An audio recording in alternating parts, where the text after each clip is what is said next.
Oh. I guess if we're talking about in the context of werewolves, a silver bullet would not be a magic solution. It would be the magic destruction. So, we're going to be talking about the Alpha and Omega series today, which includes, right now, 5 books and a prequel novella. This is a sister and companion series to the Mercy Thompson books, which I read, and here is all those reviews. Before I read Patricia Briggs' books, pretty much the only paranormal romance I had read was Twilight. So, my expectations were not very high for this genre. But after reading this series, Alpha and Omega, and the Mercy Thompson series, I'm kind of thinking I'm gonna look more into this genre. I understand that on the paranormal romance spectrum, these series are a little closer to urban fantasy than pure romance, but it's still really fun. One of the things that I love about this series is how it handles werewolfness. Because in some stories, being a werewolf pretty much has no downsides at all. See Twilight. And in other series, being a werewolf means at the full moon you change uncontrollably into a terrible monster that will kill everything. See Harry Potter. And I love how this series, Alpha and Omega, really finds the balance in there. Being a werewolf isn't all fun and it isn't all bad. But it's always been so interesting to me how this book handles like your wolfish instincts, where you are a little bit of a murderous monster on the inside once you become a werewolf, and you're gonna have some violent anger issues that you have to work through. And it's really fun to see it unfold. It's fun to see these characters like change into werewolves and then have to deal with these terrible tempers. And consequently, all the werewolves that have been around for a while are hot-tempered control freaks. And it's just kind of a fun detail, and it gives them flaws for them to work through. And this gives us one of the best dynamics of the Alpha Omega series, because one of our main characters, Charles, is a little different from the average werewolf in that he has not just werewolf instincts, but like a literal sentient werewolf spirit living inside of him. So life for Charles isn't just like with anger issues, which it kind of is, but he also is like a highly functional kind of multiple personality disorder situation thing. Him and his wolf, who he calls Brother Wolf, and Brother Wolf, for the record, one of my favorite characters in these series. I just wish there was more Brother Wolf. But they've got this kind of system of compromises and cooperation. That's just so fascinating and interesting and not something I've really seen. Maybe because I don't read many books like this, but it was still kind of novel and wonderful, and I loved getting to know Charles more, especially because we only got hints of him in the other Mercy Thompson series, which I have read.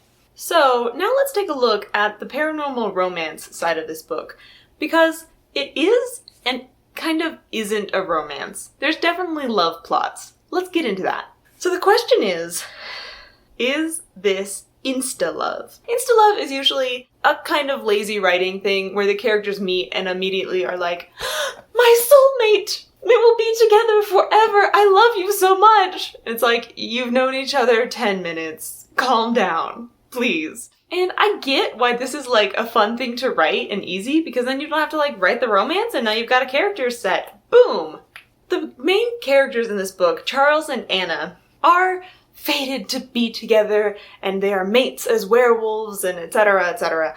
And in a lot of ways, it totally is insta-love, because as soon as Charles meets Anna and is with her for like an hour, he's already decided, Anna is my mate, and I will be with her forever, and it is time for me to very wonderfully court her and seduce her, because she is going to be mine forever, and she is mine. And it's a little unsettling to read, honestly.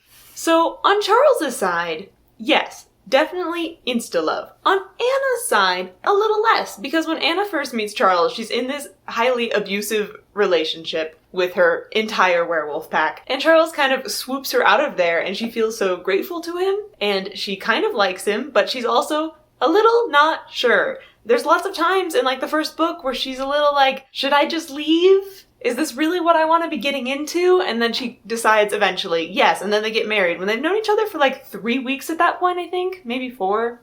Anyway, yes, this is insta-love, but it didn't bother me as much as it really could have. For the following reasons. Because even though their relationship started so fast and they were married within a month, also, the next few books are still them adjusting to each other. Like, there's still scenes in book 2 where, they've been married for a little while now, but they're still kind of unsure of how to be a couple, and they're still trying to read each other's emotions and struggling to communicate with each other, and etc., etc.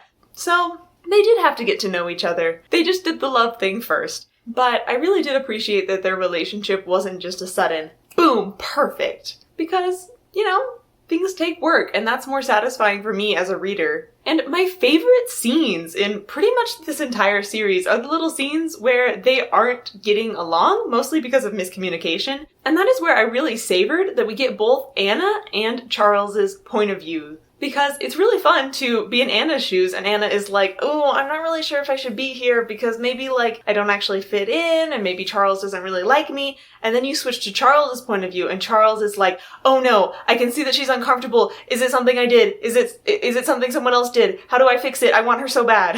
And that kind of juicy situational irony was fun to read. This point of view switch between the two of them constantly was really well done.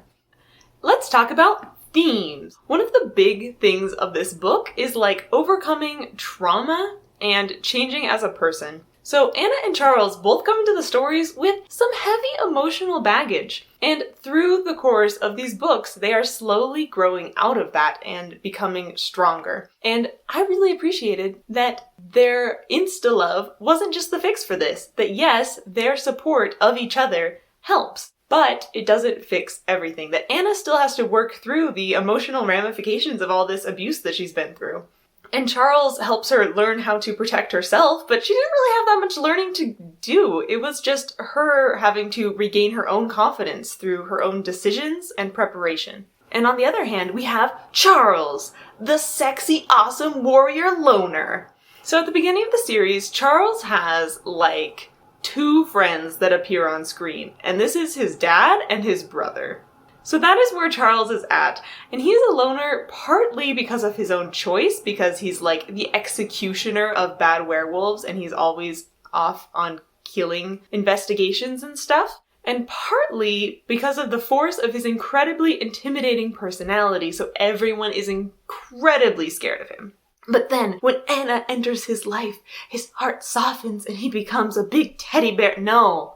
And that's one of the things that I appreciate about this series, that it's not like Anna is taming Charles. It's just Anna gets to see a side of Charles that not many people do. His side where he is smiling occasionally, where he gets to joke around a little bit. And as Charles becomes more and more comfortable with Anna, he also becomes more comfortable with letting other people in. And you can see this over the course of the series. By book 4 in Dead Heat, Charles is making friends with these government agents when he's off on his own without Anna. And just thinking back to book 1, I would not have seen Charles making friends without prompting at all. But he does. And even other problems. In book 3, Charles is super struggling with the guilt of these werewolves he executed a few months back that he felt like they didn't deserve death. So Charles is full of guilt, and it's destroying his inside slowly. And Charles's relationship with Anna does help motivate him to seek some self-help and to slowly overcome the problem. But his relationship with Anna isn't just the silver bullet of the situation. You see that? Werewolf pun? Oh. I guess if we're talking about in the context of werewolves, a silver bullet would not be a magic solution. It would be the magic destruction.